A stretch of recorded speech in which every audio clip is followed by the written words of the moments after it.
কোন উপাত্তের সর্বনিম্ন মান 25 এবং পরিসর 54 হলে সর্বোচ্চ মান কত? এই ধরনের এমসিকিউ প্রশ্ন পরিসংখ্যান অধ্যায় থেকে আসে নির্বাচনী পরীক্ষা ও এসএসসি পরীক্ষাতে। তো এই ধরনের প্রশ্নের উত্তর করতে হলে তোমাকে জানতে হবে পরিসরের সূত্র। পরিসরের সূত্র আমরা জানি সর্বোচ্চ মান বিয়োগ সর্বনিম্ন মান যোগ 1।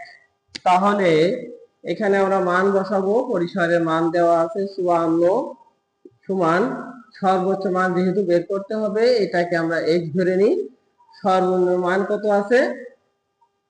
25 যোগ 1 বা 54 মাইনাস 25 যদি এর পাশে আসে তাহলে প্লাস 25 হবে,